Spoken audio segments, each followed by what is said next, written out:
किसान भाइयों, अगर आप लोग तरबूज की खेती करने की सोच रहे हैं तो आज की ये वीडियो आप लोगों के लिए है। आज की इस वीडियो में हम आप लोगों को बताएंगे कि तरबूज की बहुत अगेती खेती कैसे करें, तरबूज की अगेती खेती कैसे करें, या तरबूज की जो बीज होती है विश्वसनीय हैवी प्रोडक्शन वाला बीज आप कहां से कैसे खरीद सकते हैं। जब आप एक नए किसान के तौर पे अगेती खेती करने जाते हैं तरबूज की, तो वहां पर आप लोगों को क्या समस्याएं आती हैं, या अगर आप लोग बहुत अगेती खेती करते हैं तो आप लोगों को वहाँ पर क्या समस्याएं आती हैं। आप लोग अगर नर्सरी तैयार करके तरबूज की खेती करते हैं तो वहाँ पर आप लोगों को क्या समस्याएं आती हैं, और आप लोगों को इन खेती के दौरान, इन चीज़ों के दौरान क्या सावधानियां बरतनी चाहिए, ये सारी डिटेल मिलेगी आज की इस वीडियो में। नमस्कार, मैं हूं देव मौर्य और आप लोग देख रहे हैं स्मार्ट किसान यूट्यूब चैनल। किसान भाइयों, अब आप स्मार्ट किसान की वीडियो देखने के साथ साथ कृषि से संबंधित ढेरों उपहार जीत सकते हैं, जैसे खाद, बीज, स्प्रेयर, झटका मशीन, टार्च, फंगिसाइड इत्यादि। उपहार प्राप्त करने के लिए आपको करना यह है कि इस वीडियो को अंत तक देखें, वीडियो को लाइक करें, चैनल को अभी तक सब्सक्राइब नहीं किए हैं तो सब्सक्राइब करें और इस वीडियो को शेयर करके अन्य किसान भाइयों तक पहुंचाएं। अधिक जानकारी के लिए डिस्क्रिप्शन बॉक्स चेक करें। आगे बढ़ने से पहले आइए हम आप लोगों को सबसे पहले जो हम पिछली साल तरबूज की खेती किए हुए थे वहां पर आप लोगों को दिखा दे रहे हैं। जैसा कि आप लोग यहां पर देख रहे हैं कि जो हमारी तरबूज की खेती थी, बहुत बेहतरीन प्रोडक्शन इसमें मिला था और इसका जो रेट है ये हमें काफ़ी अच्छा भी मिला था। तो ये जो आप लोग वैरायटी देख रहे हैं ये है सागर किंग, और सागर किंग एक ऐसी वैरायटी है जो आप पूरे भारत में कहीं भी इसे उगा सकते हैं और किसी भी मौसम में उगा सकते हैं। लेकिन नॉर्थ इंडिया में जो खेती इसकी होती है ये जायद से शुरुआत की जाती है, क्योंकि यहाँ पर जो मौसम होते हैं, कभी बहुत ज़्यादा बरसात तो कभी बहुत ज़्यादा गर्मी तो कभी बहुत ज़्यादा ठंडी रहती है। लेकिन दक्षिण भारत में अगर हम बात करें तो वहाँ पर इसकी खेती ज़्यादातर समय में की जाती है, और वहीं पर विपरीत मौसम में जो नॉर्थ इंडिया में तरबूज देखने को मिलते हैं वही तरबूज यहाँ पर आते हैं। तो अगर आप लोग सागर किंग वैरायटी का जो तरबूज है ये हाइब्रिड है, और इसका जो प्रोडक्शन होता है ये 200 क्विंटल, 250 क्विंटल, 300 क्विंटल जैसी आप देखभाल कर पाते हैं वैसा इसका प्रोडक्शन होता है। और अगर आप लोग इस सीड को ख़रीदना चाहते हैं तो यहाँ पर हम व्हाट्सअप नंबर दे रखे हैं और इसके साथ साथ डिस्क्रिप्शन बॉक्स में लिंक भी दे रखे हैं। आप जा कर के वहाँ पर डायरेक्ट सीधे कंपनी से आप इस बीज को ख़रीद सकते हैं, जिससे आप लोगों को काफ़ी कम पैसे में जो तरबूज की बीज है अच्छी और विश्वसनीय मिल जाती है, क्योंकि आप कंपनी से खरीद रहे होते हैं। आइए हम सबसे पहले आप लोगों को बताते हैं कि अगर आप लोग तरबूज की बहुत अगेती खेती करना चाहते हैं उत्तर भारत में, तो आप लोगों को जो शुरुआत है ये कब से करनी चाहिए और कब तक आप लोग बुआई कर सकते हैं। देखिए, उत्तर भारत में ज़्यादातर क्षेत्रों में जो पुराने किसान हैं और अनुभवी किसान हैं तरबूज की खेती के मामले में, वह तरबूज की जो बुआई करते हैं ये डायरेक्ट बुआई करते हैं नवंबर से लेकर के मध्य दिसंबर तक, और उसके बाद जो इसकी बुआई है ये रोक दी जाती है। अब नवंबर से लेकर के मध्य दिसंबर तक बुआई क्यों की जाती है? देखिए, बीज के जमाव के लिए एक उपयुक्त जो तापमान होता है ये ज़रूरी होता है, और उस तापमान में अगर बीज आपकी नहीं होती है तो जो बीज का जमाव होता है ये काफ़ी लेट होता है। तो ऐसे में काफ़ी समस्याएं आती हैं। तो क्या किया जाता है कि वैसे तो ये जायद की खेती है, लेकिन मध्य रबी में इसकी जो बुआई है ये कर दी जाती है, मतलब नवंबर से लेकर के मध्य दिसंबर तक। और जब आप बुआई कर देते हैं तो टेम्परेचर उस समय थोड़ा गर्म होता है मौसम, और वहाँ पर जो आपकी बीज है यह बुआई होने के बाद अंकुरण आ जाते हैं और छोटी छोटी पत्तियाँ निकल करके थोड़ा पौधा विकास कर लेता है। अब जब पौधा थोड़ा सा विकास कर लेता है तब तक आ जाता है दिसंबर लास्ट, और जनवरी की जो भारी ठंडी होती है वो, उस दौरान जो आपके तरबूज के पौधे होते हैं ये अच्छे से विकास नहीं करते हैं। इसका कारण ये है कि ये जो पौधा है ये तो गर्मी वाला है, लेकिन उसे उगा आप ठंडी में रहे होते हैं, तो पौधे का जो विकास होता है ये एकदम नहीं होता है या बहुत ज़्यादा रुका रहता है। और जो आपका पौधा है एक नए किसान के तौर पे अगर आप करेंगे तो ऐसा लगेगा कि उसमें बहुत ज़्यादा रोग लग गए हैं। तो अगर आप उसको किसी को दिखाने लेके जाएंगे तो कहेंगे भैया आप ये दवा डाल दीजिए, ऐसे कीजिए, वैसे कीजिए, लेकिन कुछ करना नहीं होता है। आज के जो मेथड में हम बताने जा रहे हैं उसमें आपको कुछ भी नहीं करना रहेगा। जो आप अन्य फसल के लिए कर रहे हैं वही सिर्फ उसके लिए करना होता है।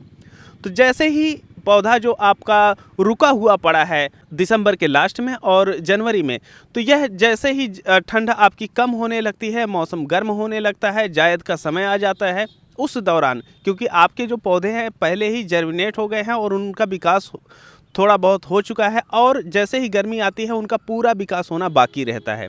तो ऐसे में जो आपकी जो फसल होती है यह लगभग 20 दिन पहले मार्केट में आ जाती है, जिसकी वजह से आप लोगों को जो रेट मिलता है ये काफ़ी अच्छा मिलता है। इस तरीके की जो बुआई होती है ये पुराने किसान करते हैं, नदियों में भी करते हैं इस तरीके से, और जो समतल भूमियाँ होती हैं वहाँ पर भी करते हैं। नदी से एक ख्याल आया, हम आप लोगों को बता दें कि हर जगह जो बुआई का तरीका होता है ये अलग होता है। जैसे अगर आप समतल ज़मीन पे खेती करने जा रहे हैं, जहाँ पर आप धान गेहूँ की खेती बड़े अच्छे तरीके से करते हैं, वहाँ पर जैसे दोमट मिट्टी होती है, बलुई दोमट मिट्टी होती है, काली मिट्टी होती है, तो वहाँ पर नाली विधि से किया जाता है, और दूसरी जो विधि होती है ड्रिप और मल्चिंग की सहायता से किया जाता है। लेकिन वहीं पर अगर आप नदी में खेती करने जा रहे हैं तो गड्ढे विधि से खेती किया जाता है। लगभग 6 बाई 6 पे 1 फीट चौड़ाई लेते हुए गड्ढा बनाते हैं और उस गड्ढे में 5 बीज डाल देते हैं। और वहाँ पर क्योंकि जब बालू होता है तो आप नाली के माध्यम से सिंचाई नहीं कर सकते हैं, क्योंकि जो आपका पानी है बालू सोख लेगा, एक पौधे से दूसरे पौधे तक जा ही नहीं पाएगा। तो इस वजह से नाली नहीं, गड्ढे विधि से खेती की जाती है, और वहाँ पर प्रति पौधे पानी दिया जाता है। और वहाँ पर आप ड्रिप भी नहीं लगा सकते हैं नदियों में, क्योंकि यह एक अवसरवादी खेती होती है। कभी पानी आ गया तो आपकी फसल भी नष्ट हो जाती है, तो वहाँ पर आप सिस्टम डेवलप नहीं कर सकते हैं। तो जो निम्न आय वर्ग के लोग होते हैं तो वहाँ पर जब नदियों में पानी घट जाता है तो वहाँ पर जा कर के इसकी तरबूज की खेती करते हैं। और जब तरबूज की फसल समाप्त होती है तब तक बरसात का महीना आने वाला होता है, और उस दौरान जो है नदियों में पानी बढ़ जाते हैं और जहाँ पर खेती हो रही होती है वह समाप्त हो जाते हैं। तो यह तो था कि आप समतल ज़मीन पे किस तरीके से करेंगे और आप लोग नदी में कैसे करेंगे। तो आप लोगों को हम बता चुके हैं कि तरबूज की बहुत अगेती खेती आप नवंबर और दिसंबर मध्य तक शुरुआत कर सकते हैं। अब बात आती है कि जो नर्सरी तैयार करके खेती की जाती है उसमें कैसे करना चाहिए और उसमें क्या सावधानियां बरतनी चाहिए। देखिए, यहाँ पर एक चीज़ हम पहले बताते चले आपको कि अगर आप एक नए किसान हैं तो आप बहुत अगेती या नवंबर से शुरुआत करना चाहते हैं डायरेक्ट बुआई, या दिसंबर से करना चाहते हैं, तो ऐसी परिस्थिति में एज ए प्रैक्टिकल थोड़े ही फील्ड में कीजिए, क्योंकि नए किसान हैं, ज़्यादा अनुभव नहीं होगा इस खेती के बारे में, तो आपकी जो फसल है ये पूरी की पूरी बर्बाद हो जाएगी। इससे अच्छा है छोटा सा एरिया करके आप अनुभव ले लीजिए, फिर अगले साल जा कर के उसका बड़े क्षेत्रफल में आप बुआई कर सकते हैं, क्योंकि आपके पास तब अनुभव हो जाएगा। आइए अब बात करते हैं कि जो किसान नर्सरी तैयार करके इसकी खेती करते हैं वह कैसे करते हैं। देखिए, जब मौसम काफ़ी ठंड होता है तो उस दौरान अगर आप लोग बीज की बुआई करते हैं तो बीज का जो जमाव होता है ये नहीं होता है। तो ऐसे में एक छोटा सा पॉली हाउस तैयार कर लिया जाता है और उसमें प्रोट्रे मेथड से जो आपकी नर्सरी होती है बीज डाल करके प्रोट्रे में वहाँ पर पौध को तैयार किया जाता है। अब बात आती है कि पौध हमें कितने दिन पहले तैयार करनी चाहिए, क्योंकि जो लतेदार फसलें होती हैं इनकी नर्सरी आप लोग ज़्यादा दिन तक नहीं रोक सकते हैं। अगर आप लोग ज़्यादा दिन तक रोक दिए तो आपकी जो नर्सरी है ये बर्बाद हो जाएगी। तो ऐसे में जब आपका पौधरोपण करना होता है, जैसे मान के चलिए कि आप फरवरी के पहले सप्ताह में इसकी रोपाई करना चाहते हैं, तो फरवरी के पहले सप्ताह से 20 दिन पीछे आप चले जाइए और वहाँ पर जो अपनी नर्सरी है इसको तैयार कर लीजिए, और फरवरी के पहले सप्ताह में आप लोग इसका जा कर के पौधरोपण कर सकते हैं। या जिन इलाकों में जो तापमान होता है ये अच्छा है तो थोड़ा सा और पहले कर सकते हैं, लेकिन ध्यान रखें कि 20 दिन के बाद जो नर्सरी होती है ये ख़राब होने लगती है। नर्सरी तैयार करने के दौरान एक समस्या और देखने को मिलती है कि जो नए किसान होते हैं उनके पौधे अंकुरण की पत्तियों के साथ ही काफ़ी लंबे हो जाते हैं, 4 इंच, 5 इंच, 6 इंच। ऐसे जो पौधे होते हैं यह ख़राब हो जाते हैं और उनकी जो बिजाई है या रोपाई है यह खेतों में नहीं करनी चाहिए। अगर आप लोग ऐसा कर देते हैं तो जो आपकी फसल है ये पूरी तरीके से ख़राब हो जाएगी, क्योंकि वह पौधे सही से विकास ही नहीं करते हैं खेत में जाने के बाद, और उनका मोर्टेलिटी रेट जो होता है ये काफ़ी ज़्यादा होता है। तो ऐसे में आप लोग एक अच्छी नर्सरी तैयार कीजिए। जो आपकी बीज है वो लगभग 1 से 1.5 इंच या 2 इंच पे जाने पे उसमें पत्ते फूट जाएं तो आप समझिए कि अच्छी नर्सरी आप लोग तैयार कर चुके हैं। तो ये चीज़ें हो गई कि आप लोग नर्सरी के माध्यम से किस तरीके से अपनी तरबूजी की खेती कर सकते हैं, और अगर आप लोग बहुत अगेती या अगेती खेती करना चाहते हैं तब आपको कब बुआई करनी चाहिए, ये सारी डिटेल हो गई है। आप लोग हमारे पीछे देख सकते हैं कि यहाँ पर हम तरबूज की खेती किए हुए हैं। ये बहुत अगेती खेती है तरबूज की, क्योंकि इसकी जो बुआई हम किए हुए हैं यह 8 दिसंबर 2021 को किए हुए हैं, और वहीं पर नाली में तो हमारा तरबूज है, बाकी क्यारी में हम बहुत पछेती जो मटर की खेती होती है उसे किए हुए हैं। अब जो मटर की खेती होती है, यह सब्जी वाली मटर है, तो जो मटर की बहुत अगेती या अगेती खेती होती है उसमें रेट तो काफ़ी अच्छा मिलता है, लेकिन मध्यम में आकर के जो मटर की खेती होती है उसका रेट कम हो जाता है। लेकिन जब आप पछेती मटर की खेती सब्जी वाली करते हैं तो इसका जो उत्पादन होगा होली के आसपास जाकर के होता है। तो ऐसे में उस समय जो पिछला साल का ट्रैक रिकॉर्ड था वह लगभग 30 रुपये से ऊपर और 60 रुपये के बीच में देखा गया था कि जो रेट होता है होलसेल वाला मिला हुआ था। तो इस वजह से जो पुराने किसान हैं मटर के क्षेत्र में या अनुभवी किसान हैं वह भी इस तरीके से खेती करते हैं पछेती में जा कर के। लेकिन ऐसे किसान काफ़ी कम होते हैं और मार्केट में जो मांग होती है ये ज़्यादा होती है और जो उत्पादन होता है ये कम होता है। इस वजह से जो इसका रेट होता है ये काफ़ी अच्छा मिल जाता है।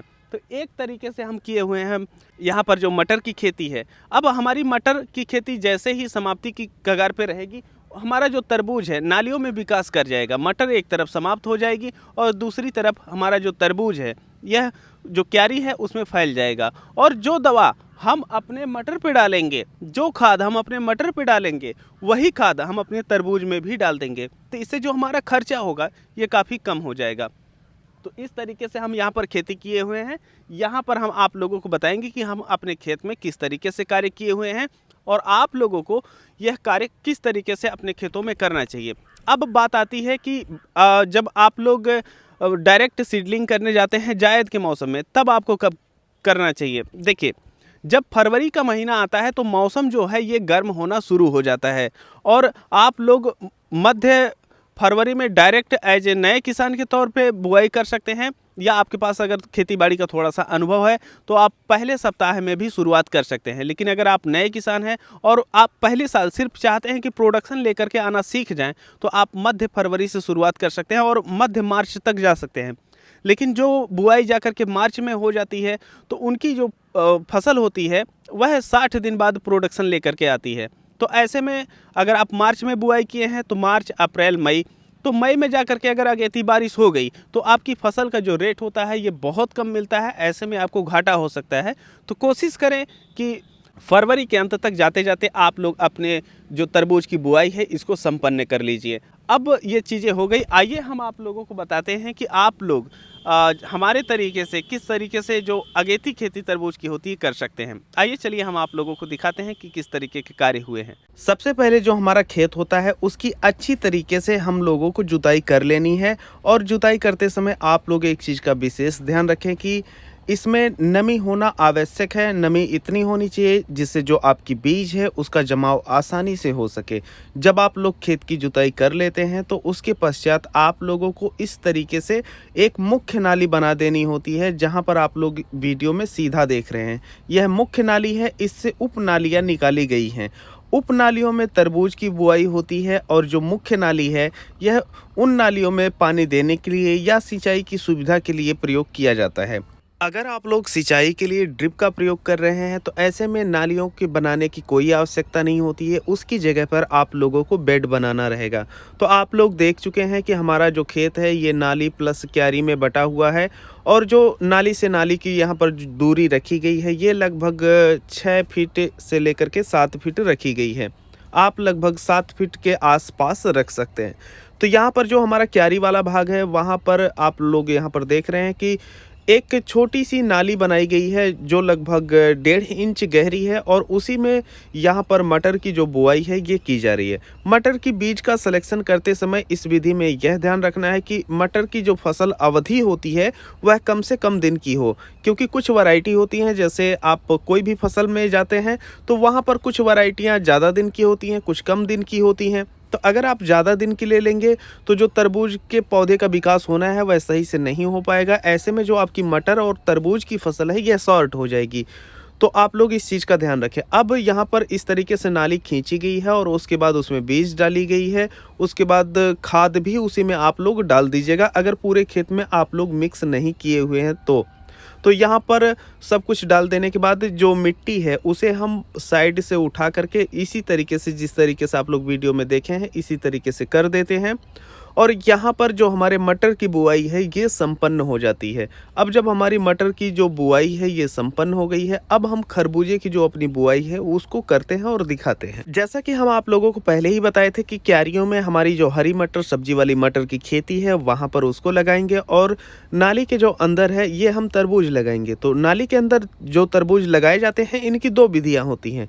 एक तो नाली के अंदर किनारों पर दोनों साइड में लगाया जाता है, एक नाली के मध्य में लगाया जाता है, क्योंकि यहाँ पर हम नाली पहले ही बना चुके हैं, तो जिससे जो भुरभुरी मिट्टी हमारी थी वो उठ करके मेड़ पे चली गई है। तो यहाँ पर हम सबसे पहले हल्की सी गुड़ाई कर लेते हैं, और गुड़ाई करने के पश्चात इसमें आप लोगों को गुड़ाई के समय ही जो भी वर्मी कंपोस्ट, गोबर की खाद डालनी होती है उसको आप डाल दीजिएगा। अगर आप लोग केमिकल विधि से कर रहे हैं तो जो भी डीएपी खाद आप डालना चाहते हैं या कोई भी फर्टिलाइज़र है तो उसको आप इसी समय जब आप गुड़ाई कर रहे होते हैं तो डाल दिया जाता है। अब यह आप लोग डाल दिए हैं। अब इसमें जिस तरीके से मटर में हम सब नाली छोटी सी खींच रहे थे लगभग 1.5 इंच गहरी, उसी तरीके से यहाँ पर भी हम नालियाँ खींच रहे हैं जिस तरीके से आप लोग वीडियो में देख रहे हैं। इसी तरीके से आप लोगों को भी खींचना है। अब जब हमारी नाली इस तरीके से खींच गई है तो जो हमारी तरबूज की बीज है उसे बुआई का समय आ जाता है। अब इसमें जो तरबूज की बीज होती है लगभग 8 से 10 इंच दूर पे हम यहाँ पर बीज डालते चले जाते हैं। क्योंकि यह अगेती बुआई है तो संभावना ये भी बनती है कि कुछ बीजों का जमाव जो होता है ये सही नहीं होता है, तो इस वजह से थोड़ा सा घनी बुआई करते हैं। क्योंकि अगर सही मौसम में करते हैं तो लगभग 12 इंच पे इसकी बुआई होती है। अगर आप लोग अगेती कर रहे हैं तो ऐसे में जो दूरी है इसको कम कर देते हैं।